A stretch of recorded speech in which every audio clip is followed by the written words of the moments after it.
I can tell you're a busy person.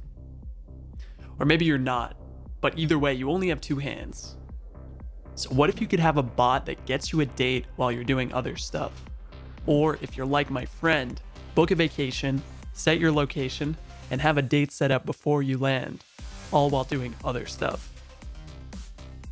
Yes, we're gonna build a Tinder swipe bot. And yes, we're gonna use Python. We'll plan it out. I'll show you a process you can use to develop any Python bot, and finally we'll see it in action. We can start our plan by navigating to tinder.com, because we'll use the browser version of Tinder to make our bot. What we have to do is put together a list of user actions that we need to log in. The first one is clicking on this login with Facebook button. The next action is to enter an email, enter a password, and then click the login button. Anyway, now we have 4 actions that we have to translate into bot code. Building a bot or a web scraper, there's 2 parts to every action we want to perform: selecting and interacting. We sequence these actions together into a script. So we just translate our user actions into that select interact pattern. I think it'll be easier to show you what I mean if we just get started. We have 2 dependencies in this project, one of which we have to install manually. This one is called Chrome Driver, so you can visit this website, chromedriverchromium.org. After I unzip that, I'm going to open a terminal window. What I'll want to do is just move this Chrome Driver file to /user/local/bin. And that's it. Now Chrome Driver is ready to go. Back in my editor, I'm going to open a terminal window and I will create a new directory. In that directory, I'll create a file for my Tinder bot. Next, I'll create a virtual environment. I'll activate it and I will install Selenium, our other dependency. With that, we're ready to start to code. I'll import WebDriver from Selenium. I'll create a new class for our bot. Within that class, I will start WebDriver Chrome. And that's actually all we need to start developing. So I just run the file with python-i for interactive, and we can start developing. I'll create an instance of that bot like this. And we can start interactively issuing commands into the console. Essentially, this is going to be our workflow. We'll try a command. If it works, we'll add it to our code. So I'll make a login function, and I'll paste in the action that just worked. Let's remember that each action has 2 steps: select and interact. I'll select the login button by inspecting it. Then I want to make sure I get the button HTML element. I'll go to copy xpath, and I test it by typing it in my interactive shell. For this, we'll want to use find element by xpath, pasting in what we copied. That did give us back an element, so let's save it in a variable. Again, whenever part of our code works, let's copy it and paste it up here. And we will want to change this to self. Selenium makes the action part easy. We just use the click method on our variable. That worked, so let's bring it up. Now, this is probably the trickiest part of everything. When this pop-up window comes up, we are actually still focused on the base window. This actually took me a while to figure out, and it wasn't entertaining to watch, but I'll just pass the info on to you. Essentially, we have to use this window handles property on our driver. We can see there's 2 windows. The second one is the pop-up window, so we have to switch to that window to start writing select commands on it.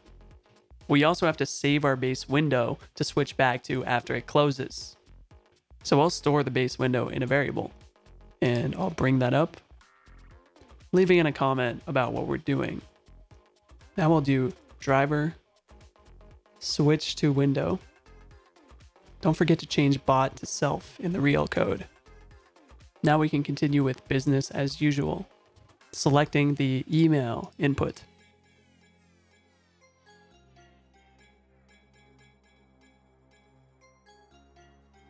With this one, we want to use the send keys method to send in a email.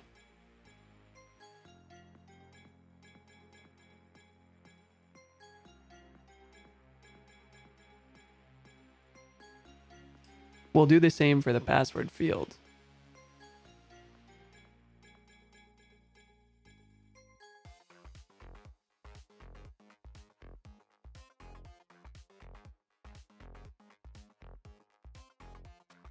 And finally, select and click on the login button.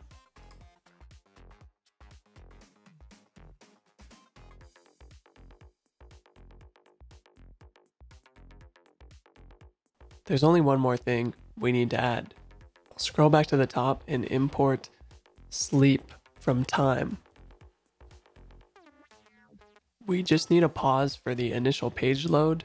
So I'm going to type in a sleep function right below that for 2 seconds. Now we just have to test this. So we restart our file after saving, of course. Create a bot.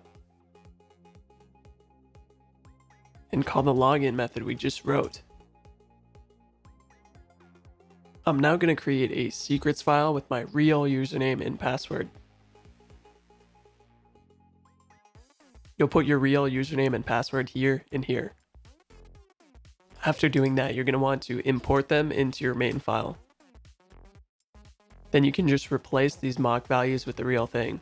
Since we know our bot works, we could just create the bot and call the login method at the bottom of the file. Almost forgot to change this to self too. And I'm going to run this and skip ahead a bit just so you guys don't see my personal info. No offense. All right, the first thing we run into after logging in is this pop-up. So we're going to jump back over to our interactive shell. And this part is easy to miss. We have to switch back to our base window. So I'm going to make these a little bit bigger actually. And we're going to grab this base window and use the switch to window function again. So we're going back to our original window. And I'm just going to write that down here too. Now we can proceed to close these pop-ups as normal with the select and click method.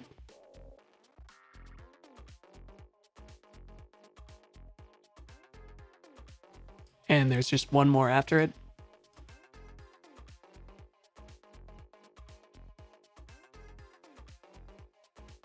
You probably thought we'd never get here, but we're finally to the screen we want to be on.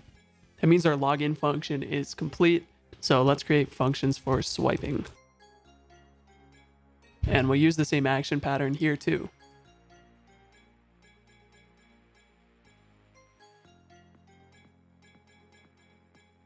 Clicking on the like button, check. We'll just move that into our function.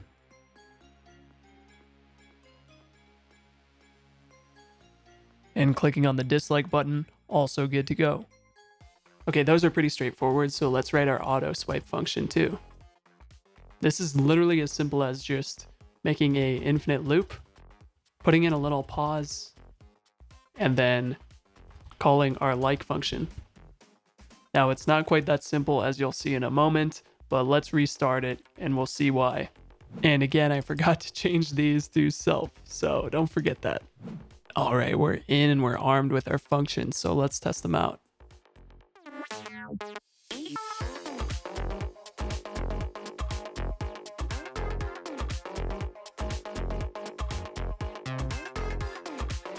And the moment of truth, auto swipe.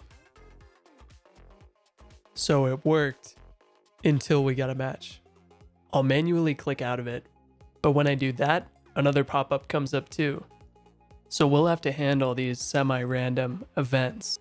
If we conceptualize our swipes into a sequence, any given swipe could result in a match, or we don't know which swipe is going to trigger this match state. So again, at random, we're moving from a swiping state to a match state, and then we want to return to that swiping state to keep swiping.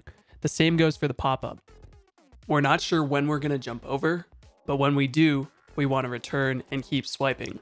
Modeling the set of possible states and their relationships is also known as a finite state machine, and it's what we've drawn out here. So we'll write functions to handle these state changes. So let's make a function to close the pop-up.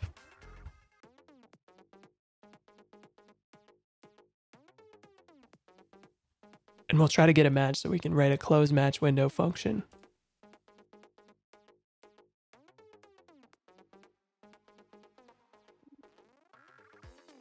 Now let's actually implement our finite state machine. What we have to do is effectively detect the state that we're in. So we always want to try to do a like first. If that doesn't work, I'm going to create an exception. Then we'll try to close the pop-up.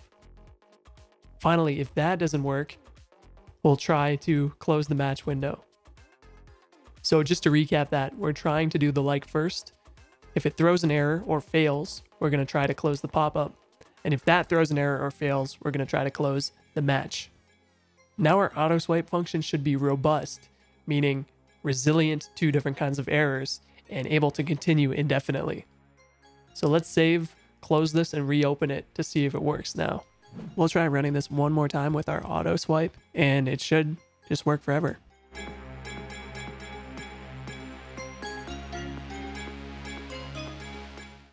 We can see it successfully closed both pop-ups, and it's still going.